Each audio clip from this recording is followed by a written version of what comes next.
Olá pessoal, tudo bem com vocês? Sou Paulo Diniz, estamos aqui mais uma vez neste vídeo falando sobre transtornos ansiosos. E hoje nós vamos falar sobre o transtorno do pânico, também conhecido como síndrome do pânico.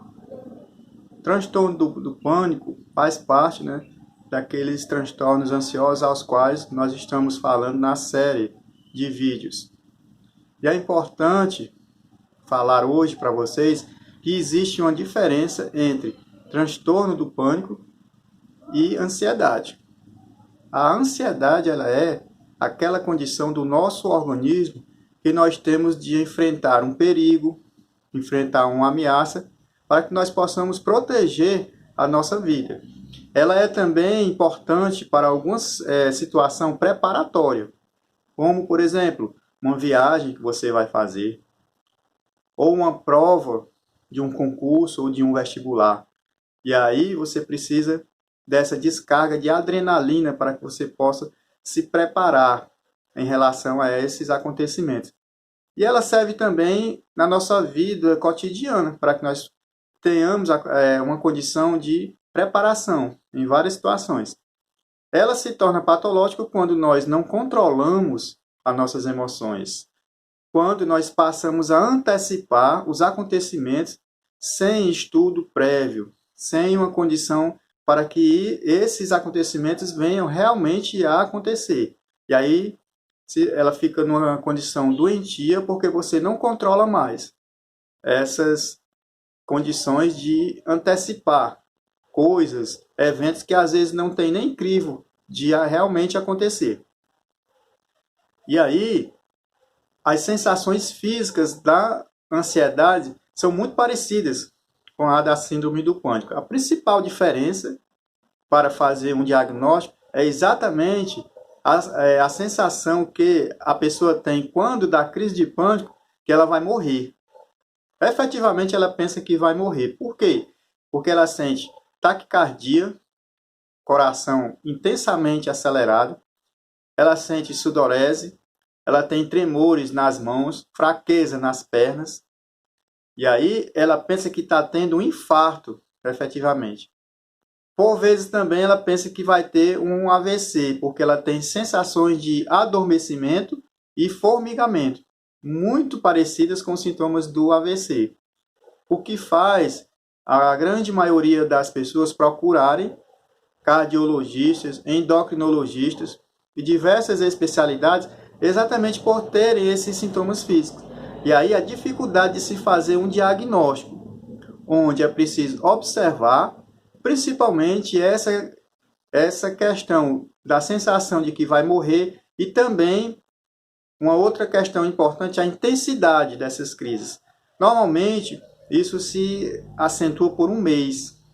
As crises de ansiedade, elas têm também uma condição de um acontecimento prévio, de alguma situação em que você vai participar, vai estar, que vai gerar essa ansiedade. Já a síndrome do pânico é uma crise de pânico abrupta, intempestiva, ou seja, ela não tem crivo de realmente acontecer, não houve nada prévio que fizesse aquela situação acontecer. Ela pode acontecer na rua, ela pode também ser em casa, você dormindo, no trabalho, ela não tem hora e nem lugar realmente para acontecer. E aí o que ocorre é que muitas pessoas têm o que a gente chama de medo de ter medo. Por quê? Porque a pessoa fica imaginando quando é que ela vai ter a próxima crise. E aí ela passa a não fazer mais as suas atividades diárias, tendo um comprometimento cognitivo e também social, porque ela se sente fracassada, inútil, inoperante dentro daquelas atividades que ela fazia normalmente. Ela passa a andar acompanhada, porque tem medo, ela não dirige mais. Essas atividades em que ela faria sozinha, ela já não passa mais a fazer. Então, um grande prejuízo na vida dela, na qualidade de vida.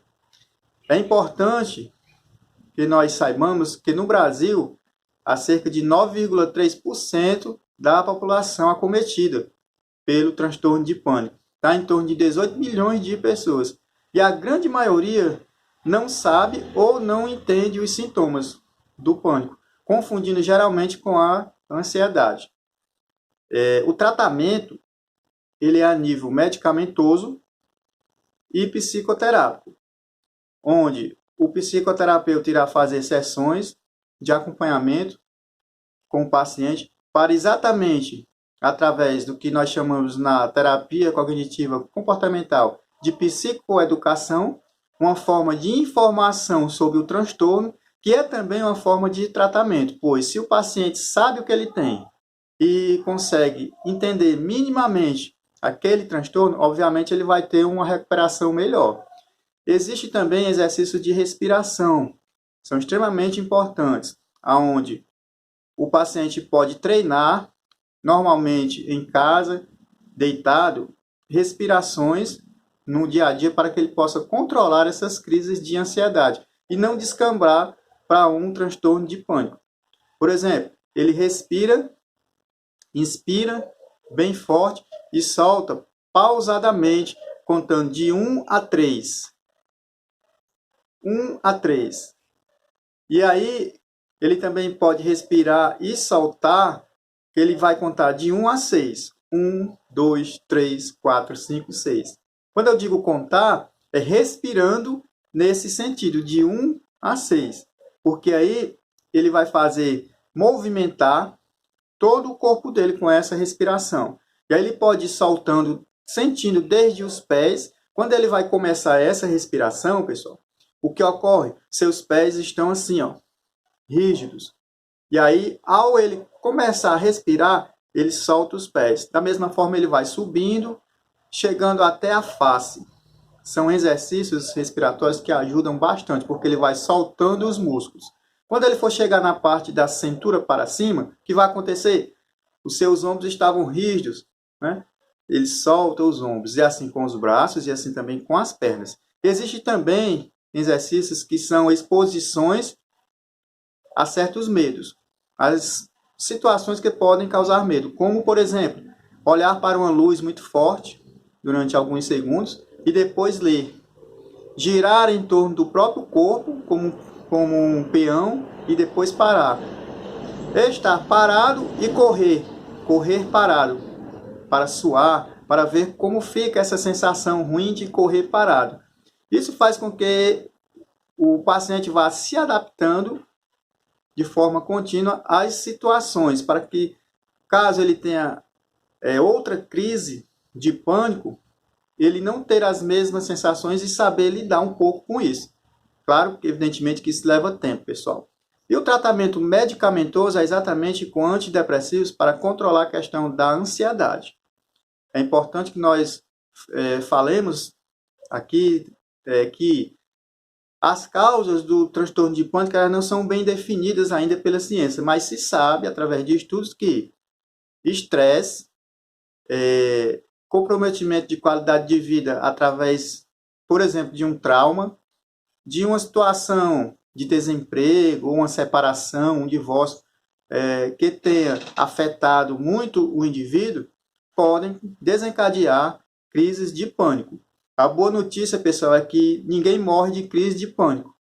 Isso já nunca ninguém morreu e até agora, até hoje, não se tem estudos de que a pessoa vai morrer efetivamente de crise de pânico. Por quê? Porque o nosso cérebro é uma máquina fabulosa, onde ele interpreta essas informações no momento da crise e ele entende que aquilo é só de momento, não é verdadeiro. Aquele infarto realmente não existe. Aquela falta de ar não é realmente algo que já esteja instalado em forma de doença. E aí ele processa isso e depois o corpo volta ao normal.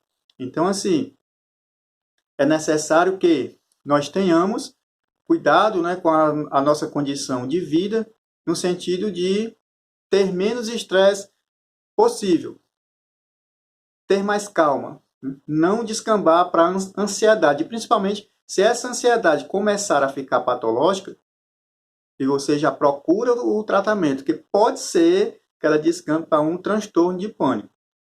Então, pessoal, hoje é isso que nós temos para vocês. Espero que as explicações tenham sido as mais lúcidas, né? Que a gente procura ser sempre entendível de forma simples, para que vocês possam vivenciar essas questões e se observarem, né? Se vocês estão dentro desses sintomas e se tem alguém da família ou algum amigo também que possa estar, né, com esses sintomas. O nosso canal está lá, Paulo Diniz, já vou postar este vídeo. Vocês podem acessar colocando Paulo Diniz Ansiedade, e aí vocês vão ver já outros vídeos lá também postados. Nós vamos ter ainda mais um vídeo sobre transtornos ansiosos, e depois eu vou fazer uma série de vídeos falando especificamente sobre a TCC, a Terapia Cognitiva Comportamental. Então é isso, pessoal. Espero que vocês tenham gostado e até a próxima.